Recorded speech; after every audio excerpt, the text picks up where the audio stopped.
The Korean Peninsula remains a powder keg of geopolitical tension. The Democratic People's Republic of Korea, or North Korea, and the Republic of Korea, or South Korea, exist in a technical state of war. This stems from the unresolved Korean War, which ended in an armistice in 1953, not a peace treaty.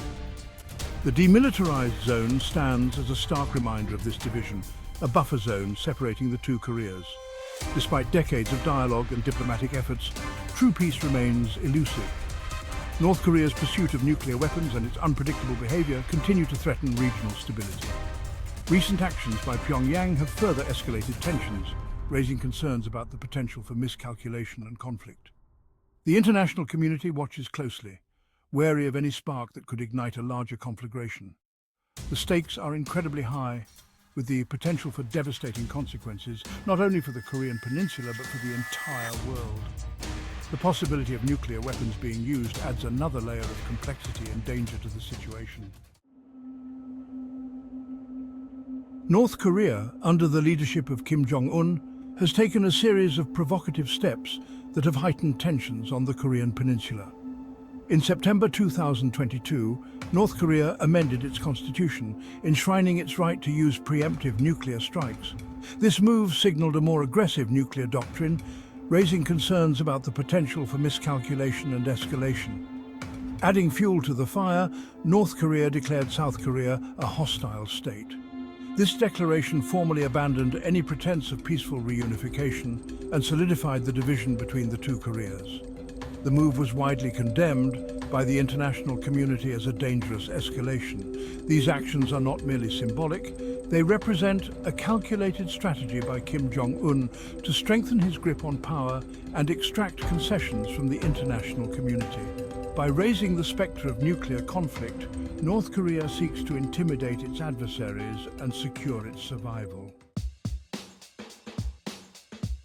South Korea, facing a newly emboldened and unpredictable North, has responded by bolstering its military capabilities.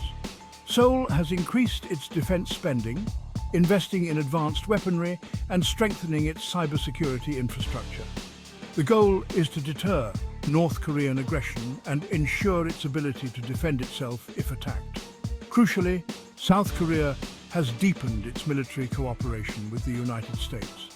Joint military exercises, long a source of tension with North Korea, have been expanded and intensified.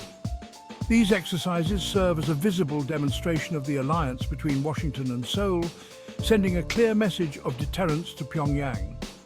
South Korea's response, however, is a delicate balancing act. While it seeks to deter North Korean aggression, it also aims to avoid provoking an unwanted conflict.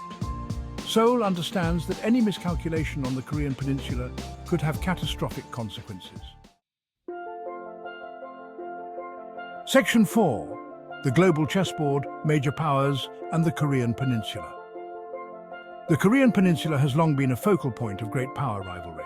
China, the United States, Russia, and Japan all have strategic interests in the region, and their actions have a significant impact on the dynamics of the conflict. China, North Korea's most important ally and economic benefactor, has traditionally played a stabilizing role, urging restraint from Pyongyang. However, growing tensions between the US and China have complicated the situation, making it more difficult to find common ground on how to address North Korea's nuclear ambitions. The United States, as South Korea's primary security guarantor, remains committed to defending its ally from North Korean aggression.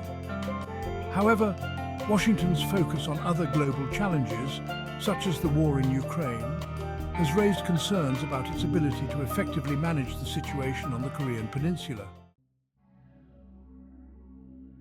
Section 5. Brinkmanship or bluster. Assessing the likelihood of full-scale conflict. The recent escalation of tensions on the Korean Peninsula has raised concerns about the possibility of a full-scale conflict. While the situation is undoubtedly dangerous, it's important to carefully assess the likelihood of such an outcome. Expert opinions on this matter are divided. Some analysts believe that North Korea's actions are primarily aimed at extracting concessions and strengthening its bargaining position. They argue that Kim Jong-un, while ruthless, is a rational actor who understands the devastating consequences of a war. Others, however, are more pessimistic, pointing to North Korea's history of unpredictable and provocative behavior. They argue that the risk of miscalculation is high, and that even a small incident could spiral out of control, leading to a wider conflict.